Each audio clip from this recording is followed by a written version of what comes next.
ಬಂಧುಗಳೇ ನಮಸ್ಕಾರ, ಹೇಗಿದ್ರೆ ನೀವೆಲ್ಲರೂ? ನಾನು ಸುಬ್ರಹ್ಮಣ್ಯ ಎಸ್ ಹಂಡಿಗೆ. ಬಂಧುಗಳೇ, ಯಲಹಂಕದ ಕೋಗಿಲು ಕ್ರಾಸ್ ಒತ್ತುವರಿ ತೆರವು ವಿಚಾರ ಇತ್ತೀಚೆಗೆ ರಾಷ್ಟ್ರ ಮಟ್ಟದಲ್ಲಿ ಸುದ್ದಿ ಆಗ್ತಾ ಇದೆ. ವಿಪರೀತ ಸುದ್ದಿ ಎಲ್ಲವೂ ಕೂಡ ಆಗ್ತಾ ಇದೆ. ಹೆಚ್ಚು ಕಡಿಮೆ ಇನ್ನೊಂದು ವಾರಗಳ ಕಾಲವೂ ಕೂಡ ಅದೇ ವಿಚಾರ ಚರ್ಚೆಯಲ್ಲಿ ಇರುತ್ತೆ.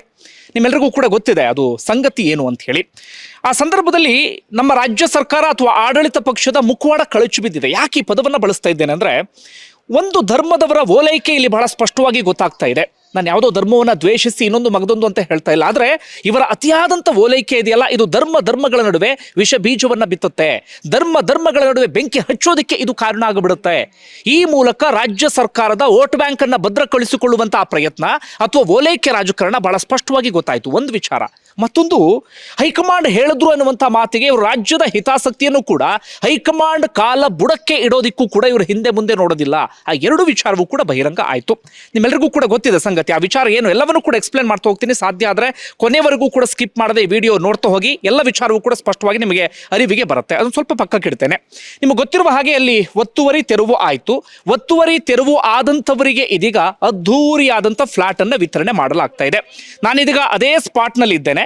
ಮೊದಲಿಗೆ ಆ ಫ್ಲಾಟ್ ನ ವಿಚಾರವನ್ನು ಎಕ್ಸ್ಪ್ಲೇನ್ ಮಾಡಿ ಅದಾದ ಬಳಿಕ ನಾನು ಉಳಿದ ಸಂಗತಿಗೆ ಬರ್ತೇನೆ. ಇದು ಯಲಹಂಕ ಸಮೀಪದಲ್ಲಿದೆ ಅಥವಾ ಬೈಯಪ್ಪನಹಳ್ಳಿ ಪ್ರದೇಶ. ಇದು ಆ ಕೋಗಿಲು ಕ್ರಾಸ್ ಇದೆಯಲ್ಲ, ಅಲ್ಲಿಂದ ಹೆಚ್ಚು ಕಡಿಮೆ ಒಂದು 7 ಕಿಲೋಮೀಟರ್ ದೂರದಲ್ಲಿ ಇರುವಂತಹ ಪ್ರದೇಶ. ನೀವು ಸುತ್ತಮುತ್ತ ಇಲ್ಲಿ ವಾತಾವರಣವನ್ನು ಗಮನಿಸ್ತಾ ಇದ್ದೀರಿ. ಇಲ್ಲಿವರೆಗೆ ಸಂಪೂರ್ಣವಾದಂತಹ ರಸ್ತೆ ವ್ಯವಸ್ಥೆ ಅಂಥದ್ದೆಲ್ಲವೂ ಕೂಡ ಇದೆ.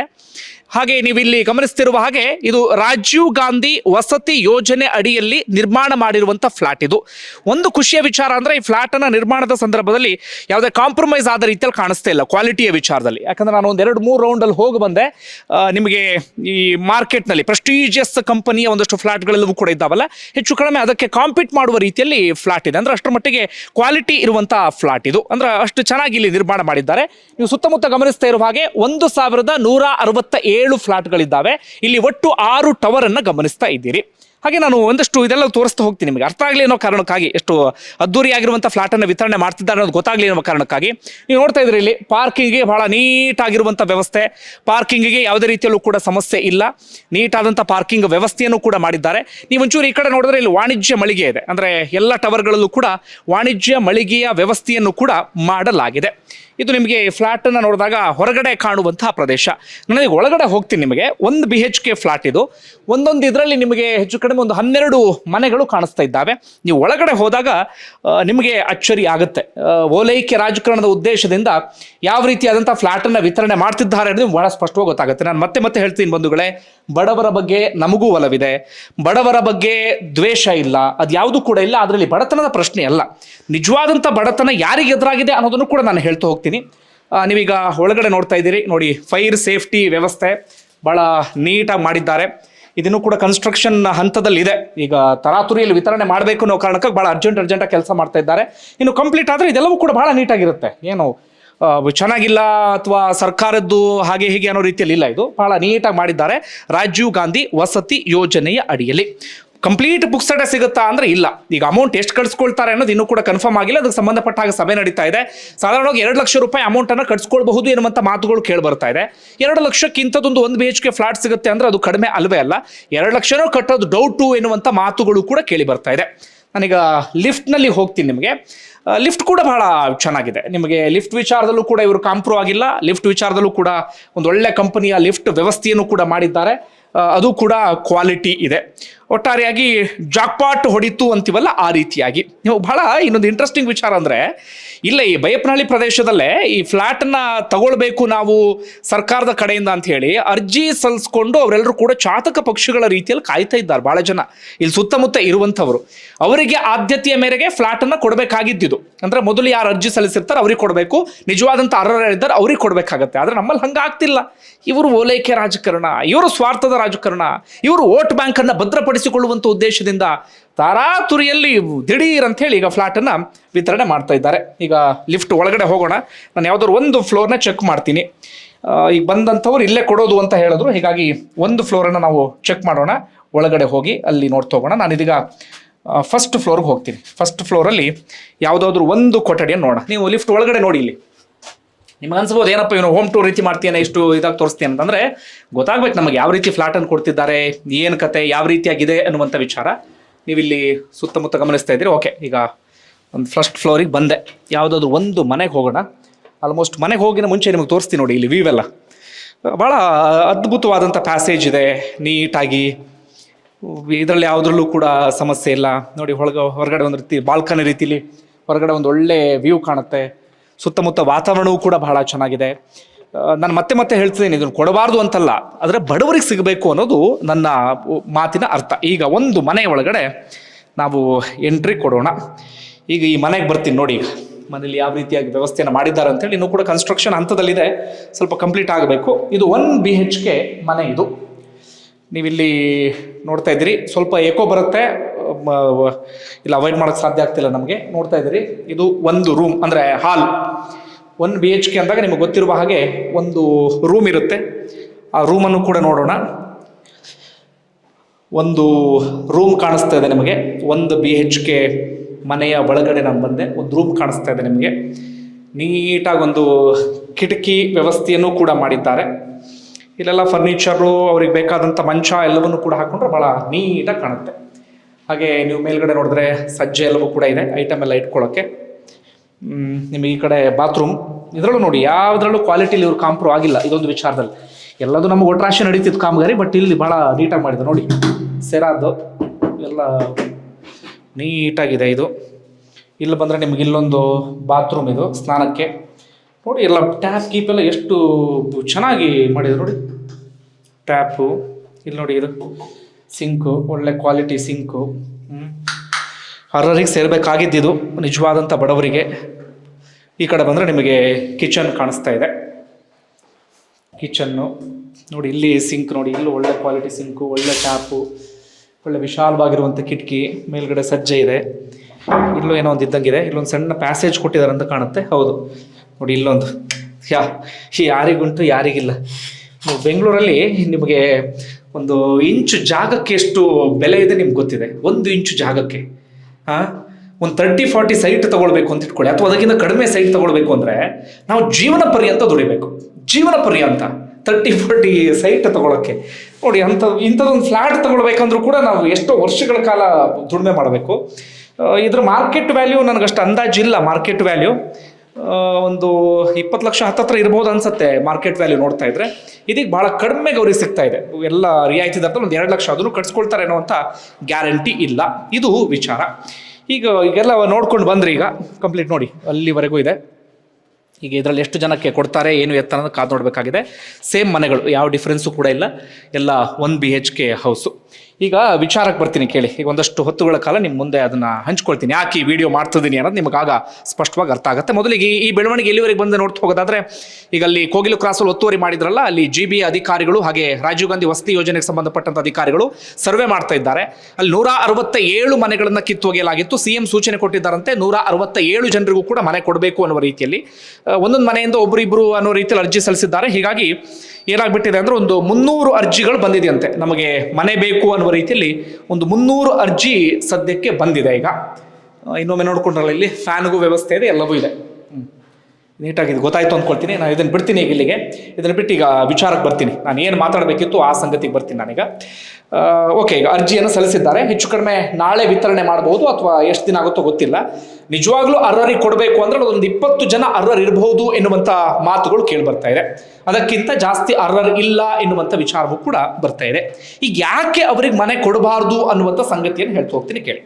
ಬಂಧುಗಳೇ, ನಿಮ್ಮೆಲ್ಲರಿಗೂ ಕೂಡ ಗೊತ್ತಿರುವ ಹಾಗೆ ಒಂದು 10 ದಿನಗಳ ಹಿಂದೆ ಆ ಕೋಗಿಲು ಕ್ರಾಸ್ ಎನ್ನುವಂಥ ಪ್ರದೇಶದಲ್ಲಿ ಒತ್ತುವರಿಯನ್ನು ತೆರವುಗೊಳಿಸಲಾಗುತ್ತೆ. ಕಾರಣ ಏನು? ಅದು BBMPಗೆ ಸೇರಿದ ಜಾಗ, ಅಂದ್ರೆ ಈಗಿನ GBAಗೆ ಸೇರಿದ ಜಾಗ. ಅದು ಘನತ್ಯಾಜ್ಯ ನಿರ್ವಹಣೆಗೆ ಅಂತ ಹೇಳಿ BBMP ಆ ಜಾಗವನ್ನ ಹಂಗೆ ಇಟ್ಟಿತ್ತು. ಒಂದು 5 ಎಕರೆ ಜಾಗ. ಫಕೀರ್ ಕಾಲೋನಿ ಅಥವಾ ವಸೀಂ ಕಾಲೋನಿ ಅಂತ ಅಕ್ಕಪಕ್ಕ 2 ಕಾಲೋನಿಗಳಿದ್ದಾವೆ. ಇತ್ತೀಚೆಗೆ ಒಂದು ಸ್ಯಾಟಲೈಟ್ ಇಮೇಜ್ ಅನ್ನು ಕೂಡ ನೀವು ಗಮನಿಸಿರಬಹುದು. 2023ರಲ್ಲಿ ಆ ಜಾಗ ಖಾಲಿ ಇತ್ತು ಇಮೇಜ್ ಪ್ರಕಾರವಾಗಿ. 2025 ಈಗ ಅಂತ ಬಂದಾಗ ಅಲ್ಲಿ 167 ಮನೆಗಳನ್ನ ಅಲ್ಲಿ ಕಟ್ಕೊಂಡಿದ್ದಾರೆ. ಭಿಕ್ಷಾಟನೆ ಮಾಡುವಂಥವ್ರು, ಸಣ್ಣ ಪುಟ್ಟ ಕೆಲಸ ಮಾಡುವಂಥವ್ರು, ಅವರೆಲ್ಲರೂ ಕೂಡ ಇದೀಗ ಅಲ್ಲಿ ವಾಸ ಇದ್ರು. ಓಕೆನಾ? ಕಂಪ್ಲೀಟ್ ಆಗಿ ಎಲ್ಲವನ್ನು ಕೂಡ ಎನ್ಕ್ರೋಚ್ ಮಾಡ್ಕೊಂಡಿದ್ರು ಒಂದು 5 ಎಕರೆ ಜಾಗವನ್ನ. ಇದ್ದಕ್ಕಿದ್ದ ಹಾಗೆ GB ಅಧಿಕಾರಿಗಳು ಹೋಗ್ತಾರೆ, ಎಲ್ಲವನ್ನೂ ಕೂಡ ತೆರವುಗೊಳಿಸುವಂತ ಕೆಲಸವನ್ನ ಮಾಡ್ತಾರೆ. ಅದು ತಕ್ಕ ಮಟ್ಟಿಗೆ ಎಲ್ಲ ಕಡೆಗಳಲ್ಲೂ ಕೂಡ ಸುದ್ದಿ ಆಗಿತ್ತು. ಬಹಳ ಹೆಚ್ಚೇನು ಸೌಂಡ್ ಮಾಡ್ತಾ ಇರಲಿಲ್ಲ ಸುದ್ದಿ.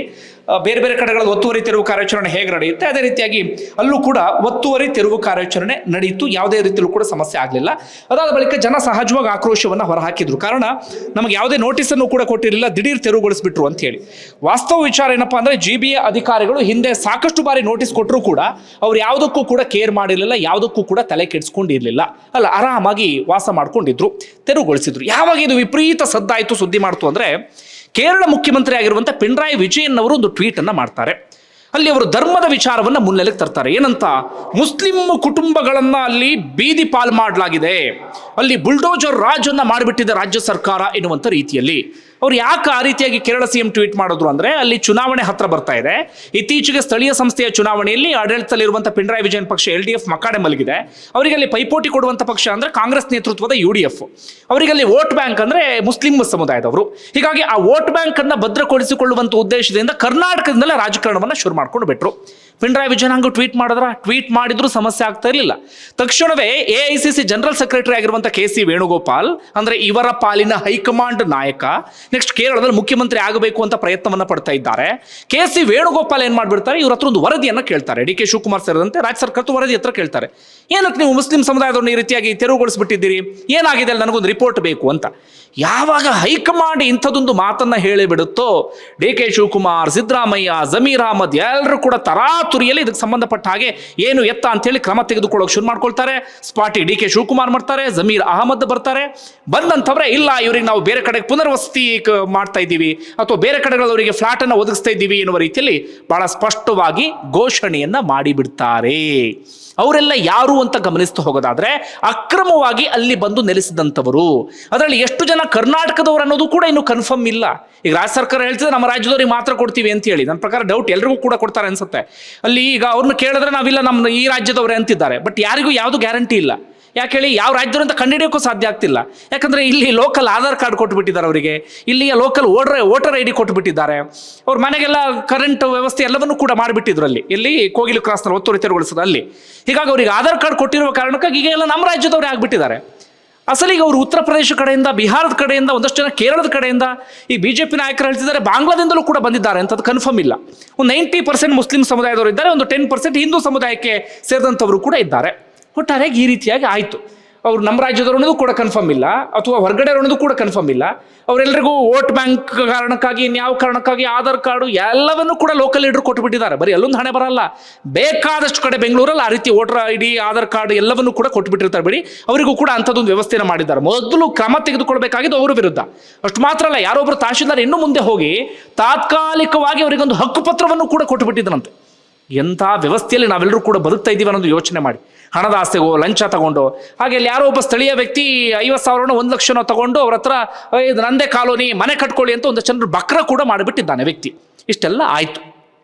ಈಗ ಯಾಕಿಂತ ಫ್ಲ್ಯಾಟನ್ನು ಕೊಡಬಾರ್ದು ಅಂತ ನಾನು ಹೇಳ್ತಾ ಹೋಗೋದಾದ್ರೆ, ಈಗ ಏನು ಮಾಡಿಬಿಟ್ರು, ಇಲ್ಲಿ ಇವರೆಲ್ಲರೂ ಕೂಡ ಅಕ್ರಮವಾಗಿ ಅಲ್ಲಿ ಒತ್ತುವರಿಯನ್ನು ಮಾಡ್ಕೊಂಡೇ ಇದ್ದಂಥವ್ರು. ಅದು ಕೂಡ ಬೆಂಗಳೂರಿನಂಥ ನಗರದಲ್ಲಿ ಅಕ್ರಮವಾಗಿ, ಮತ್ತೆ ಹೇಳ್ತೀನಿ ಅಕ್ರಮವಾಗಿ. ಈಗಾಗಲೇ ರಾಜ್ಯ ಸರ್ಕಾರ ಕೂಡ ಅದಕ್ಕೆ ಸಂಬಂಧಪಟ್ಟ ಹಾಗೆ ಸ್ಪಷ್ಟನೆಯನ್ನು ಕೊಟ್ಟಿದೆ. ಈಗಿರುವಂಥ ಪ್ರಶ್ನೆ, ಅಕ್ರಮ ಒತ್ತುವರಿದಾರರಿಗೆ ಯಾಕೆ ಮನೆ ಕೊಡಬೇಕು ಅಂತ ಹೇಳಿ. ಯಾಕಂದ್ರೆ ಈಗಾಗಲೇ ಮನೆಯನ್ನ ಪಡೆಯೋದಕ್ಕೆ ಅರ್ಹತೆ ಇರುವಂತೂ ನಮ್ಮ ರಾಜ್ಯದಲ್ಲಿ ಬೇಕಾದಷ್ಟು ಜನ ಇದ್ದಾರೆ. ಶರಾವತಿ ಸಂತ್ರಸ್ತರು ಡ್ಯಾಮ್ಗೋಸ್ಕರ ಮುಳುಗಡೆ ಮಾಡಿದ್ರಲ್ಲ, ಇವತ್ತಿಗೂ ಕೂಡ ಅವರಿಗೆ ಮನೆ ಸಿಕ್ಕಿಲ್ಲ, ಇವತ್ತಿಗೂ ಒದ್ದಾಡ್ತಿದ್ದಾರೆ. ಈ ವನ್ಯಜೀವಿ ಕಾಯ್ದೆ ಬಂದ ಸಂದರ್ಭದಲ್ಲಿ ಜನರ ಭೂಮಿಯನ್ನ ಕಿತ್ಕೊಂಡು ಅವ್ರನ್ನ ಬೀದಿಗೆ ತಳ್ಳಿಬಿಟ್ರು. ಇವತ್ತಿಗೂ ಕೂಡ ಅವ್ರು ಯಾರಿಗೂ ಮನೆ ಸಿಕ್ಕಿಲ್ಲ. ಈ ಕೊಡಗು ಸಂತ್ರಸ್ತರು, ಕೊಡಗಲ್ಲಿ ನೆರೆ ಬಂತಲ್ಲ, ಆ ಸಂದರ್ಭದಲ್ಲಿ ಮನೆ ಮಠ ಕಳ್ಕೊಂಡವ್ರು ಇವತ್ತಿಗೂ ಕೂಡ ಬೀದಿಲಿ ವಾಸ ಮಾಡ್ತಿದ್ದಾರೆ, ಅವ್ರಿಗೆ ಮನೆ ಸಿಕ್ಕಿಲ್ಲ. ಇನ್ಯಾವುದೋ ರಸ್ತೆಗೋಸ್ಕರ, ಇನ್ಯಾವುದೋ ಯೋಜನೆಗೋಸ್ಕರ ಮನೆ ಕಳ್ಕೊಂಡಂಥವ್ರು ನಮ್ಮಲ್ಲಿ ಸಾವಿರಾರು ಮಂದಿ ಇದ್ದಾರೆ. ಅವರೆಲ್ಲರೂ ಕೂಡ ಇವತ್ತು ಹೋರಾಟ ಮಾಡಬೇಕು, ಅವರೆಲ್ಲರೂ ಕೂಡ ಇವತ್ತು ಬೀದಿಗಿಳಿಬೇಕು. ಅಷ್ಟು ಮಾತ್ರ ಅಲ್ಲ, ನಿಮ್ಗೆ ರಾಜಕಾಲುವೆ ಒತ್ತುವರಿ ತೆರವಿನ ವಿಚಾರ ಗೊತ್ತಲ್ಲ. ರಾಜಕಾಲುವೆ ಮೇಲೆ ಮನೆ ಕಟ್ಕೊಳ್ಳೋಕೆ ಅವಕಾಶವನ್ನು ಮಾಡಿಕೊಟ್ಟವ್ರು ಯಾರು? ಇದೇ BBMP ಅಧಿಕಾರಿಗಳು. ಲಂಚ ತಗೊಂಡ ಇನ್ನೊಂದೇನೋ ಮಾಡಿ ಅವಕಾಶವನ್ನು ಮಾಡಿಕೊಟ್ಟು ಬಿಟ್ಟಿದ್ರು ರಾಜಕಾಲುವೆ ಮೇಲೆ. ಅದಾದ ಬಳಿಕ ರಾಜ್ಯ ಸರ್ಕಾರ ಹೇಳ್ತು, ಇಲ್ಲ ನೀವು ರಾಜಕಾಲುವೆ ಮೇಲೆ ಮನೆ ಕಟ್ಕೊಂಡಿದ್ರಿ ಅಂತೀರಿ. ಅವ್ರೆಲ್ಲರನ್ನು ಕೂಡ ಪಾಪ ಲಕ್ಷಾಂತರ ರೂಪಾಯಿ ಖರ್ಚು ಮಾಡಿ ಮನೆ ಕಟ್ಕೊಂಡಿದ್ರು, ದಡ ಬಡ ಅಂತೇಳಿ ತೆಗೆದು ಅವ್ರನ್ನ ಬೀದಿಗೆ ತಳ್ಳಿಬಿಟ್ರು. ಕಾಲಿಗೆ ಬಿದ್ದರೂ ಕೇಳಲಿಲ್ಲ, ಕೈ ಮುಗಿದ್ರೂ ಕೇಳಲಿಲ್ಲ, ಯಾವುದಕ್ಕೂ ಕೂಡ ಅವ್ರ ಮನಸ್ಸು ಕರಗಲೇ ಇಲ್ಲ. ಆ ರಾಜಕಾಲುವೆ ಒತ್ತುವರಿ ಕಾರಣಕ್ಕಾಗಿ ಮನೆ ಕಳ್ಕೊಂಡಂಥವರು ಇವತ್ತಿಗೂ ಕೂಡ ಪರಿಪಾಟ್ಲು ಪಡ್ತಾ ಇದ್ದಾರೆ, ಇವತ್ತಿಗೂ ಕೂಡ ಒದ್ದಾಡ್ತಿದ್ದಾರೆ. ಅವ್ರಿಗೆ ಮನೆ ಕೊಡುವಂಥವ್ರು ಯಾರು? ಅದೆಲ್ಲವನ್ನು ಕೂಡ ಬದಿಗಿಡೋಣ. ಈಗ ರಾಜೀವ್ ಗಾಂಧಿ ವಸತಿ ಯೋಜನೆಯ ಉದ್ದೇಶ ಏನು? ಅರ್ಹರಿಗೆ ಮನೆ ಸಿಗಬೇಕು ಅಥವಾ ಬಡವರಿಗೆ ಮನೆ ಸಿಗಬೇಕು ಅನ್ನುವಂಥ ಉದ್ದೇಶ. ಯಾವ ರೀತಿಯಾಗಿ ರಾಜೀವ್ ಗಾಂಧಿ ವಸತಿ ಯೋಜನೆಯಲ್ಲಿ ಮನೆಯನ್ನು ಕೊಡಲಾಗುತ್ತೆ? ಸೀನಿಯಾರಿಟಿ ಅಂತ ಬರುತ್ತೆ. ಮೊದಲು ಯಾರು ಅರ್ಜಿಯನ್ನು ಸಲ್ಲಿಸ್ತಾರೋ ಅವರಿಗೆ ಮೊದಲು ಮನೆಯನ್ನ ಕೊಡಲಾಗುತ್ತೆ.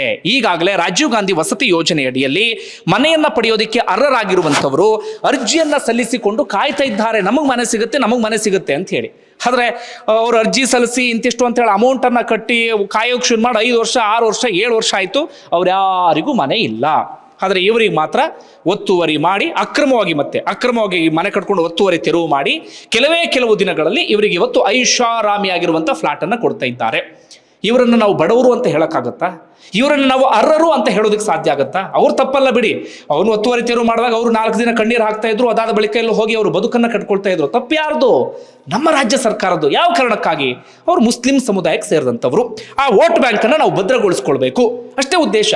ಕೇರಳ CM ಟ್ವೀಟ್ ಮಾಡಿಬಿಟ್ರು, ಕೇರಳ ರಾಜಕಾರಣಕ್ಕೆ ಸಹಾಯ ಆಗಬೇಕು, ಕೇರಳದಲ್ಲಿ ನಮಗೆ ಬೇಕಾದಂಥವ್ರು ಮುಖ್ಯಮಂತ್ರಿ ಆಗಬೇಕು, ಹೈಕಮಾಂಡ್ ಅದಕ್ಕೆ ಸಂಬಂಧಪಟ್ಟ ವರದಿಯನ್ನು ಕೇಳ್ತು, ಹೈಕಮಾಂಡ್ ಮನಸ್ಸನ್ನು ನಾವು ತಣಿಸ್ಬೇಕು, ಹೈಕಮಾಂಡ್ಗೆ ನಾವು ಖುಷಿ ಪಡಿಸ್ಬೇಕು. ಇಷ್ಟೇ ಉದ್ದೇಶ. ಎಂಥ ಆಡಳಿತ ಪಕ್ಷ, ಎಂಥ ಸರ್ಕಾರ ಹೇಳಿ. ಇಂಥದ್ದನ್ನು ನಾವೆಲ್ಲರೂ ಕೂಡ ಗಟ್ಟಿ ಧ್ವನಿಯಲ್ಲಿ ವಿರೋಧಿಸಲೇಬೇಕಾಗತ್ತೆ. ಯಾಕಂದ್ರೆ ಇವೆಲ್ಲ ಆರಂಭ. ಹಿಂಗೆ ಹೋಗ್ತಾ ಇವರು ಈ ಓಲೈಕೆ ರಾಜಕಾರಣ ಅಥವಾ ಇನ್ಯಾರನ್ನು ತೃಪ್ತಿಪಡಿಸುವಂಥ ಈ ಮನಸ್ಥಿತಿ ಇದೆಯಲ್ಲ, ಇದನ್ನ ಎಲ್ಲಿ ತೆಗೆದುಕೊಂಡು ಹೋಗಿ ನಿಲ್ಲಿಸುತ್ತೋ ಗೊತ್ತಿಲ್ಲ. ಈ ಸಹಜವಾಗಿ ಧರ್ಮಗಳ ನಡುವೆ ಬೆಂಕಿ ಹಚ್ಚುವಂಥ ಪ್ರಯತ್ನ ಸಹಜವಾಗಿ ಈಗ ಇನ್ನೊಂದು ಧರ್ಮದವ್ರಿಗೆ ಅನ್ಸುತ್ತೆ. ಅವರು ಯಾವುದೋ ಒಂದು ಧರ್ಮದವರು ಓಲೈಕೆ ಮಾಡ್ತಿದ್ದಾರೆ ಅಂದಾಗ ಇನ್ನೊಂದು ಧರ್ಮದವ್ರ ಬಗ್ಗೆ ಸಹಜವಾಗಿ ಇವ್ರಿಗೆ ದ್ವೇಷ ಬೆಳೆಯೋದಕ್ಕೆ ಶುರುವಾಗುತ್ತೆ. ನೋಡಿ, ರಾಜ್ಯ ಸರ್ಕಾರ ಅವ್ರನ್ನ ಪ್ರೀತಿಸ್ತಾ ಇದೆ, ಆ ಧರ್ಮದವ್ರನ್ನ, ನಮ್ಮನ್ನು ಮಾತ್ರ ಹಿಂಗೆ ಮಾಡ್ತಾ ಇದೆ ಅಂತೇಳಿ ಸಹಜವಾಗಿ ಆ ಧರ್ಮದವ್ರನ್ನ ಇವರು ಕೂಡ ದ್ವೇಷಿಸೋಕೆ ಶುರು ಮಾಡ್ಕೊಂಡು ಬಿಡ್ತಾರೆ. ಇದು ಆಗಿರುವಂಥ ಸಂಗತಿ. ಬಂಧುಗಳೇ, ನಾನು ಮತ್ತೆ ಹೇಳ್ತೀನಿ, ಬಡವರ ವಿರುದ್ಧವಾಗಿ ನಾನು ಮಾತಾಡ್ತಾ ಇಲ್ಲ. ಬಡವರ ವಿರುದ್ಧವಾದಂಥ ಮನಸ್ಥಿತಿ ನನ್ನಂತೂ ಅಲ್ವೇ ಅಲ್ಲ.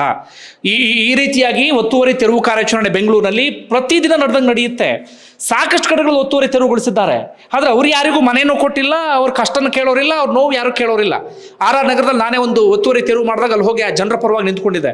ಅವ್ರು ಬೀದಿಗೆ ತಳ್ಳಿಬಿಟ್ರು. ಇವತ್ತು ಯಾರು ಕೇಳೋರಿಲ್ಲ. ಅವರೆಲ್ಲ ಬೇರೆಯವರಲ್ಲ, ನಮ್ಮ ಕರ್ನಾಟಕದವರು, ನಮ್ಮ ಉತ್ತರ ಕರ್ನಾಟಕದವರು, ಪಾಪ ಇಲ್ಲಿ ಬಂದು ಕೆಲಸ ಮಾಡ್ಕೊಂಡಿದ್ದಂಥವ್ರು. ಅವನು ಬೀದಿಗೆ ತಳ್ಳಿದ್ರು, ಯಾರು ಕೇಳೋರಿಲ್ಲ, ಹೇಳೋರಿಲ್ಲ. ಆದರೆ ಈಗ ಇಲ್ಲಿ ಒತ್ತುವರಿ ತೆರವು ಮಾಡ್ಕೊಂಡಿದ್ದವರು ಇದ್ದಾರಲ್ಲ, ಅದರಲ್ಲಿ ನಮ್ಮ ರಾಜ್ಯದವರು ಎಷ್ಟು ಜನದ ಕನ್ಫರ್ಮ್ ಇಲ್ಲ. ಒಂದು ಮಾಹಿತಿ ಪ್ರಕಾರ ಬರೀ 20% 30% ಅಂತೋ ಅವ್ರಿಗೆ ಸಿಗಲಿ ಬಿಡಿ, ಅತ್ಲಾಗ ಹೋಗ್ಲಿ. ಉಳಿದಂಥವ್ರು ಬೇರೆ ಬೇರೆ ರಾಜ್ಯಗಳಿಂದ ಬಂದು ಇದ್ದಂಥವ್ರು. ರಾಜ್ಯ ಸರ್ಕಾರ ಯಾವುದು ಪ್ರೋತ್ಸಾಹ ಕೊಟ್ಟಂಗೆ ಆಗ್ಬಿಡುತ್ತೆ ಗೊತ್ತಾ? ಈಗ ಅಕ್ರಮವಾಗಿ ಒತ್ತುವರಿ ಮಾಡೋದಕ್ಕೆ ರಾಜ್ಯ ಸರ್ಕಾರವೇ ಇದೀಗ ಪ್ರೋತ್ಸಾಹವನ್ನು ಕೊಟ್ಟಂಗೆ ಆಗುತ್ತೆ. ಸಹಜವಾಗಿ ಎಲ್ರಿಗೂ ಅನ್ಸುತ್ತೆ, ನೋಡಿ ಒತ್ತುವರಿ ತೆರವು ಮಾಡಿದ್ರು, ಅದಾದ ಬಳಿಕ ಹೋಗಿ ಅಲ್ಲಿ ಬೇರೆ ಕಡೆಯಲ್ಲಿ ಫ್ಲಾಟ್ ಕೊಟ್ಟರು ಅಂತ ಹೇಳಿ ತುಂಬ ಜನರಿಗೆ ಅನ್ಸುತ್ತೆ, ನಾವು ಹೋಗೋಣ, ನಾವು ಒತ್ತುವರಿ ಮಾಡೋಣ, ನಮಗೊಂದು ಫ್ಲಾಟ್ ಸಿಗ್ಬೋದು, ನಮಗೊಂದು ಐಷಾರಾಮಿ ಮನೆ ಸಿಗ್ಬೋದು ಅಂತ ಅವರಿಗೂ ಅನ್ಸೋದಕ್ಕೆ ಶುರುವಾಗ್ಬಿಡುತ್ತೆ. ಇಷ್ಟು ವಿಚಾರ ಬಂಧುಗಳೇ, ನೀವೆಲ್ಲ ನೋಡಿದ್ರಿ ಅಂತ ಅನ್ಕೊಳ್ತೀನಿ. ನಾನು ಇಲ್ಲಿಗೆ ವಿಡಿಯೋವನ್ನು ಮುಗಿಸ್ತಾ ಇದ್ದೀನಿ. ಇನ್ನು ಜಾಸ್ತಿ ಹೇಳಿ ಏನು ಪ್ರಯೋಜನ ಇಲ್ಲ. ಯಾಕಂದರೆ ನಾವು ಮಾತನಾಡಿದ ಕಾರಣಕ್ಕಾಗಿ ಈಗ ಫ್ಲಾಟ್ ವಿತರಣೆ ನಿಂತು ಹೋಗಿಬಿಡುತ್ತಾ ಅಂದರೆ ನಿಂತು ಹೋಗಲ್ಲ. ಎಷ್ಟೇ ಆಕ್ರೋಶ ವ್ಯಕ್ತವಾಗಲಿ, ಏನೇ ಆಗಲಿ, ರಾಜ್ಯ ಸರ್ಕಾರ ಈಗಾಗಲೇ ಅದನ್ನು ಫೈನಲ್ ಮಾಡಿದೆ. ಹೆಚ್ಚು ಕಡಿಮೆ 167 ಮಂದಿಗೆ ಮನೆ ಸಿಗುವಂಥ ಸಾಧ್ಯತೆ ಇದೆ. ಇದರಿಂದ ಯಾರಿಗೆ ಲಾಸು ಅಂದರೆ ನಿಜವಾದಂಥ 167 ಬಡವರು ಯಾರಿದ್ರು, ಅರ್ಹರು ಯಾರಿದ್ರು, ಅವ್ರಿಗೆ ಲಾಸ್ ಆಗ್ತಾ ಇದೆ. ಒಂದು ಒಟ್ಟಾರೆ ನಿಮ್ಗೆ ಏನು ಅನಿಸ್ತದೆ ಕಮೆಂಟ್ ಬಾಕ್ಸಲ್ಲಿ ಮೆನ್ಷನ್ ಮಾಡಿ. ಧನ್ಯವಾದ ವಿಡಿಯೋ ನೋಡಿದ್ದಕ್ಕಾಗಿ.